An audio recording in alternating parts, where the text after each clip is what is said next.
Bismillahirrahmanirrahim. Assalamualaikum warahmatullahi wabarakatuh.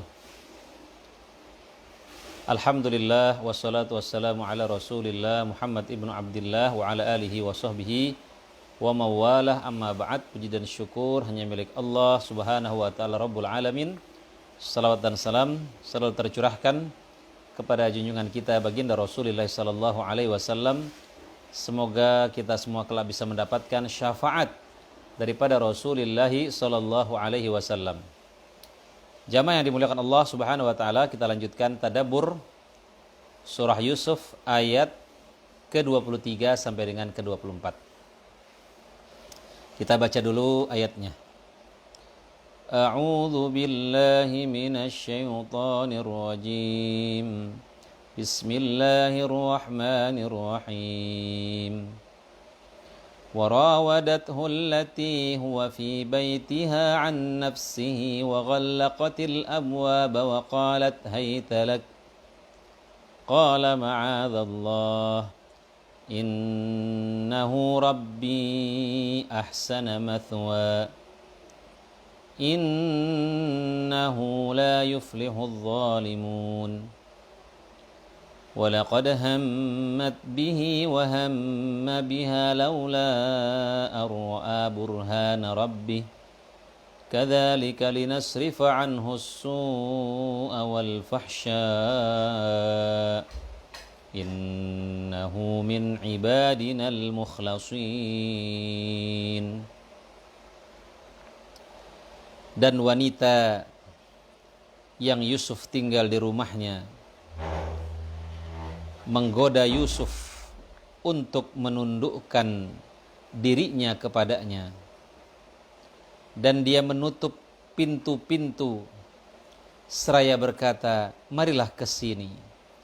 Yusuf berkata, aku berlindung kepada Allah, Tuanku telah memperlakukan aku dengan baik. Sungguhnya orang-orang yang zalim tiada akan beruntung. Wanita itu telah bermaksud melakukan perbuatan itu dengan Yusuf, dan Yusuf pun bermaksud melakukan pula dengan wanita itu. Andai kata dia tidak melihat tanda dari Rabb-Nya. Demikianlah agar kami memalingkan darinya kemungkaran dan kekejian. Sesungguhnya Yusuf itu termasuk hamba-hamba kami yang terpilih. Jamaah yang dimuliakan Allah Subhanahu wa taala, apa pelajaran yang bisa kita ambil daripada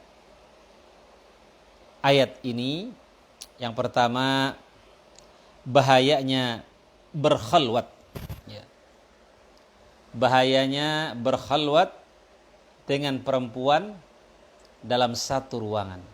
Bahkan Rasulullah sallallahu alaihi wasallam bersabda, tidaklah seseorang berdua-duaan dengan lawan jenis kecuali yang ketiganya adalah syaitan. Ya. Jadi kita lihat di sini. Dan wanita itu yang disebut dengan Zulaikha tinggal di rumahnya menggoda Yusuf. Dia menutup pintunya.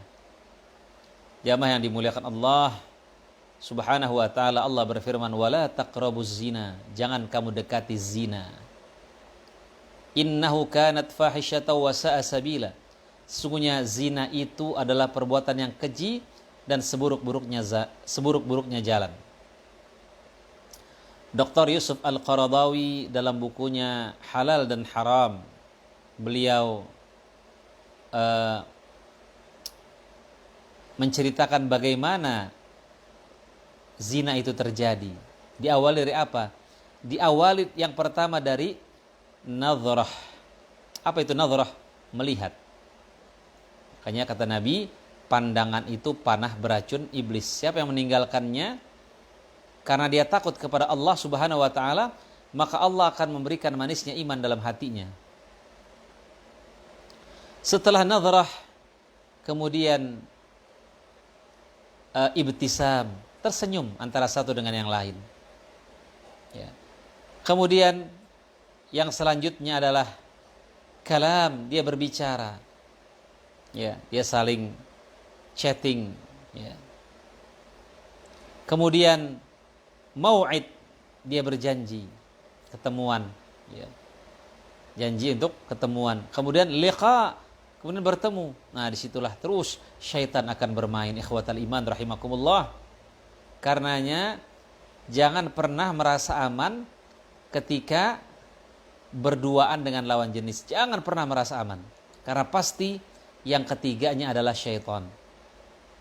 Berduaan dengan lawan jenis pada saat ini tidak harus ketemu, tidak harus kita pergi ke tempatnya, tetapi bisa juga dengan lewat chatting, bisa dengan lewat WA-an, SMS-an, ya, dan lain sebagainya. Itu bisa terjadi karena di chatting itu kan hanya kita dengan dia, ya. Jamaah yang dimuliakan Allah Subhanahu wa taala. Yang selanjutnya, tipu daya wanita, yaitu istri Al-Aziz kepada Nabi Yusuf. Dia berusaha menundukkan Yusuf agar mau melakukannya, ya, agar mau melakukan tindakan terlarang dengan banyak cara, ya. Sebelumnya saya baca dulu hadis Rasulullah sallallahu alaihi wasallam, ya. Rasulullah bersabda, "Iyyakum wad-dukhul 'alan nisa." Faqala rajulun minal ansar, "Ya Rasulullah, afara'aita al-hamwa?" Qala al-hamwu al-maut. Nabi, hindarilah masuk ke ruangan wanita. Seorang lelaki Ansar bertanya, "Ya Rasulullah, bagaimana dengan ipar?" Beliau menjawab, "Ipar adalah kematian." Gitu. Walaupun kepada saudara ipar pun juga harus hati-hati, ya, karena banyak juga perselingkuhan terjadi dengan ipar, ya. Nah, jamaah yang dimuliakan Allah Subhanahu wa taala, kalau kita melihat dalam ayat tadi, ya, siapa yang pertama kali menggoda? Yang pertama kali menggoda adalah Zulaikha, ya. Jamaah yang dimuliakan Allah Subhanahu wa taala, kalau yang sudah pertama kali menggoda itu adalah wanita, ini berat. Berbeda kalau yang menggoda itu laki-laki. Mungkin tidak terjadi perzinahan, tetapi kalau perempuan yang lebih aktif, perempuan yang mengejar, ya, ini bisa terjadi perzinahan. Makanya Yusuf alaihissalam luar biasa keimanan beliau. Rasulullah sallallahu alaihi wasallam bersabda, "Ma taraktu ba'di fitnatan adarra 'ala rijali minan nisa." Sepeninggalanku tidak ada fitnah yang lebih berbahaya kecuali fitnahnya kaum wanita. Nah, jamaah yang dimuliakan Allah Subhanahu wa taala, kalau di sini dikatakan, ya, oleh Syekh Shalih Al-Munajjid, kalau perempuan yang sudah mulai duluan, berarti semua benteng moral dalam dirinya sudah diabaikan, ya. Kalau perempuan sudah mulai duluan, karena perempuan itu biasanya malu untuk memulai duluan. Tapi kalau dia sudah mulai duluan, dia sudah meruntuhkan benteng-benteng moral yang ada pada dirinya.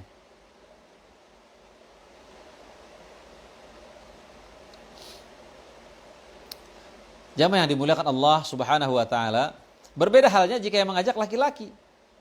Tentunya masih ada rasa takut kalau perempuan yang dia goda ini akan menolak,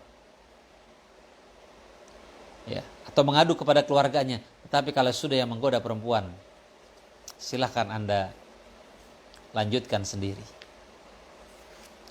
Jamaah yang dimuliakan Allah Subhanahu wa taala, karenanya lelaki yang dipanggil oleh wanita yang cantik, yang punya kedudukan, tapi dia mengatakan saya takut kepada Allah, dia akan mendapatkan naungan nanti di hari kiamat. Salah satu 7 golongan, ya, yang mendapatkan naungan dari naungan Allah Subhanahu wa taala adalah rajulun da'athu imra'atun dzatu mansibin wa jamalin. Seorang lelaki yang diajak perempuan berkedudukan dan cantik untuk berbuat zina, lalu dia mengatakan aku takut kepada Allah Subhanahu wa taala, ya. Kalau perempuannya biasa-biasa saja mungkin wajar, tapi ini perempuannya punya kedudukan cantik sebagaimana Zulaikha. Ya. Kenapa dia dinaungi? Ya, tadi karena godaannya berat. Potensi berbuat haram semakin besar. Potensi berbuat zina semakin besar ketika ajakannya itu berasal dari kaum wanita. Kalau dari kaum laki-laki mungkin bisa kemungkinan kecil terjadi. Tapi kalau dari wanita yang sudah mengajak berzina, maka kemungkinan besar itu terjadi. Ya. Jamaah yang dimuliakan Allah Subhanahu wa taala, apa saja faktor-faktor yang menarik Yusuf untuk berbuat terlarang? Karena Nabi Yusuf sebenarnya tertarik juga ya. Walaqad hammat bihi wa hamma biha. Zulaikha tertarik, Yusuf pun sebenarnya juga tertarik secara fitrah.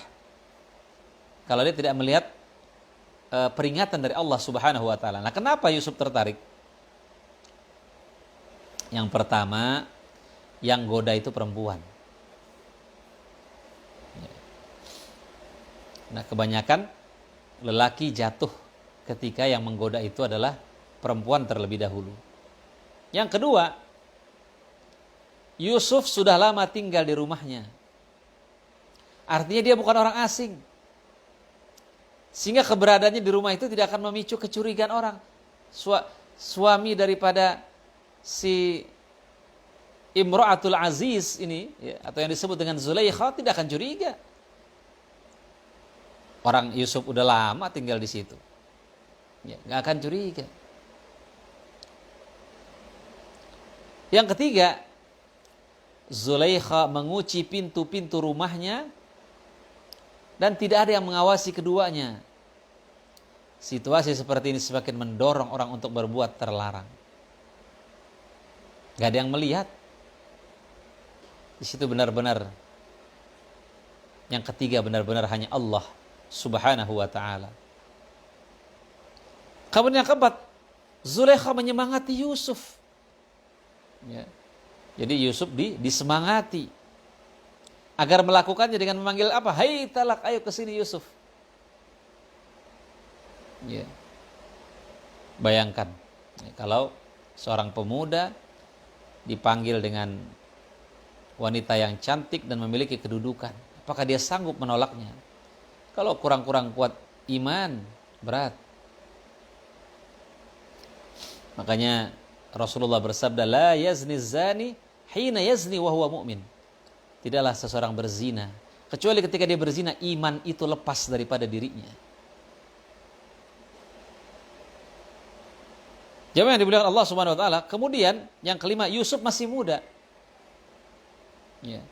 Di mana secara biologis dorongan untuk berzina bagi pemuda lebih kuat. Dia bukan orang yang tua, dia masih sangat muda, tampan. Ya. Yang keenam, Zulaikha adalah majikannya. Wanita ini berkuasa atas dirinya, di mana dia harus mentaati seluruh perintah dan larangannya. Tapi Yusuf berpegangan bahwa la ta'ata li makhluqin fi ma'siyatil khaliq. Tidak boleh taat kepada makhluk jika itu membuat kita bermaksiat kepada Allah Subhanahu wa taala. Bisa saja kan dia takut, kalau kamu tidak mau menuruti perintah saya, kamu akan saya keluarkan dari istana. Tetapi Yusuf tidak takut itu. Bahkan dalam ayat lain dikatakan, penjara lebih saya sukai. Ya, daripada saya memenuhi panggilan untuk berzina. Kemudian yang selanjutnya, Yusuf waktu itu berstatus sebagai sahaya. Peluang sahaya untuk berbuat zina lebih besar daripada orang merdeka. Sebab orang merdeka masih memiliki kekhawatiran aibnya bakal terbongkar. Dan itu bakal mencoreng nama baiknya. Sementara sahaya kedudukannya tidak begitu diperhitungkan orang. Dia sebagai sahaya, sebagai budak. Siapa sih yang ngomongin budak kalau dia berzina? Berbeda dengan tokoh, ya kalau seorang tokoh, ya seorang public figure, ketika dia melakukan sesuatu yang hina, dia khawatir reputasinya akan buruk. Tetapi apa yang dikhawatirkan Yusuf ketika itu dia budak? Jamaah yang dimuliakan Allah, tidak ada yang dia khawatirkan kecuali murkanya Allah Subhanahu wa taala. Kemudian yang selanjutnya, ikhwatal iman rahimakumullah, Yusuf adalah orang asing. Biasanya kalau orang asing itu potensi berbuat maksiat lebih besar. Misalnya kita pergi ke Amerika, ke Eropa, ya, di situ tidak ada yang mengenal kita. Kemudian tersedialah di situ diskotik, night club. Kalau kita hadir ke situ, siapa yang kenal kita? Nggak ada yang tahu. Maka ketika seseorang berada di luar negeri, berada di tempat yang asing, ya, di mana tidak ada yang mengetahui dia, potensi berbuat maksiat semakin besar karena tidak ada yang mengenalnya. Kalau di kampungnya, wah, saya mau berbuat maksiat, nggak enak ini. Ada orang yang mengenal saya, ya. Ada orang yang tahu saya, ya. Nah, jamaah yang dimuliakan Allah Subhanahu wa taala, yang selanjutnya adalah yang menggoda Yusuf adalah wanita yang berparas cantik. Ya. Dorongan berzina dengan wanita cantik tentu lebih besar daripada dengan wanita yang berwajah jelek. Kalau yang goda wanita tidak cantik mungkin nggak terlalu jadi masalah. Tapi ini yang goda wanita yang cantik luar biasa. Berat godaannya, ikhwatal iman. Kemudian Zulaikha adalah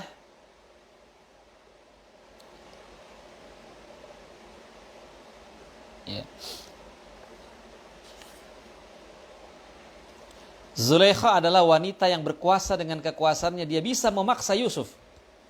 Dia bisa, sangat bisa. Ya. Sebagai lelaki yang terlanjur dicintainya, melihat dari sisi ini dorongan untuk berbuat zina lebih kuat lagi. Namanya orang dipaksa. Apalagi yang memaksanya wanita yang memiliki kedudukan dan wanita yang memiliki kecantikan. Bagaimana kalau Anda dipaksa berzina dengan seorang wanita yang cantik dan memiliki kedudukan? Berat, ikhwatal iman. Hanya orang-orang yang memiliki keimanan yang kuat yang bisa selamat darinya. Kemudian Zulaikha, ya, suami Zulaikha tidak mempunyai saya lain seperti Yusuf. Sehingga meskipun dia mengetahui kasus ini, dia tidak lantas mengusir Yusuf. Ya. Dia hanya berkata, Yusuf lupakan ini. Dan dia berkata kepada istrinya, beristighfarlah. Ada yang mengatakan juga bahwa si suami daripada Zulaikha ini orang yang lemah syahwat. Sehingga ketika istrinya ini ingin melakukan perselingkuhan kepada Yusuf, dia biasa-biasa saja. Ya, dia tidak terlalu sakit hati. Ya. Kemudian Zulaikha menggoda Yusuf tidak sendirian. Dia juga meminta bantuan kepada wanita-wanita lain. Ya. Dia panggil untuk menggoda Yusuf juga. Ya. Sampai diberikan buah. Ya. Kalau nggak percaya dengan ketampanan Yusuf, karena begitu tampannya, mereka tidak sadar ketika mereka mengiris buah, sebenarnya yang diiris bukan buahnya, tapi tangan mereka sendiri. Karena begitu tampannya Yusuf. Kemudian yang selanjutnya, Zulaikha mengancam Yusuf akan memenjarakannya. Kalau dia tidak mau berzina, dia akan dipenjara. Jamaah yang dimuliakan Allah Subhanahu wa taala, luar biasa makanya godaan daripada Nabi Yusuf alaihissalam. Kemudian yang selanjutnya, Allah akan membantu para walinya saat berada dalam situasi sulit dengan hal-hal yang meneguhkan imannya. Makanya di sini, andai kata dia tidak melihat tanda dari Rabb-nya, hampir saja Yusuf melakukan perzinahan, ya. Dia mengikuti panggilan daripada Zulaikha. Tetapi Allah menunjukkan tanda-tanda darinya yang membuatnya terhalang dari yang haram. Allah pasti akan menolong para walinya. Ya, para nabi adalah maksum. Ya, Allah akan menjaganya. Wallahu ya'simuka minan nas. Allah menjagamu, ya. Allah menjagamu dari godaan-godaan, ya. Godaan-godaan orang-orang yang ingin mencelakakanmu. Allah akan jaga.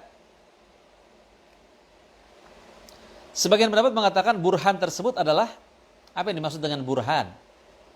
Penampakan wajah Nabi Yakub. Dia melihat ayahnya. Nah, biasanya kan orang kalau dia membayangkan, maka kalau kita ingin melakukan maksiat, bayangkan ayah kita. Bayangkan ibu kita yang mendidik kita, yang menyekolahkan kita. Kita bayangkan, insya Allah kita tidak sampai hati melakukan maksiat. Karena itu akan merusak nama orang tua kita. Ada yang berpendapat Yusuf melihat bentangan telapak tangan Yakub. Begitu menurut beberapa pendapat yang ada, tapi tidak didukung oleh dalil. Oleh karena itu, kita cukup mengatakan burhan itu berasal dari Allah, yang Allah perlihatkan kepada Yusuf hingga dia berpaling dari perbuatan haram. Yang terakhir adalah manusia tanpa pertolongan dan taufik dan peneguhan dari Allah tidak akan kuat bertahan di atas kebenaran. Ya. Jamaah yang dimuliakan Allah Subhanahu wa taala, makanya kita selalu berdoa apa? Rabbana la tuzigh qulubana ba'da idh hadaitana wa hab lana min ladunka rahmah innaka antal wahhab.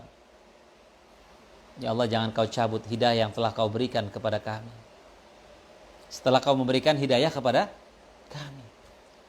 Selalu kita berdoa, Allahumma ya muqallibal qulub tsabbit qulubana ala dinik. Ya Allah, tetapkanlah hati ini untuk senantiasa berada dalam agama-Mu. Makanya kita berdoa, apa? Allahumma ya muqallibal qulub tsabbit qalbi ala dinik. Oh ya Allah yang membolak-balikan hati, tetapkanlah hati ini berada dalam agama-Mu. Karena hati disebut dengan qalbun, dan qalbun itu selalu berbolak-balik. Bahkan berbolak-baliknya hati itu lebih cepat daripada air yang mendidih. Ya. Nah, jamaah yang dimuliakan Allah Subhanahu wa taala, mungkin itu yang bisa saya sampaikan. Kurang lebihnya mohon maaf, yang benar dari Allah, yang salah dari diri saya sendiri. Kita tutup dengan doa kafaratul majelis. Subhanaka Allahumma bihamdika asyhadu an la ilaha illa anta astaghfiruka wa atubu ilaik. Assalamualaikum warahmatullahi wabarakatuh.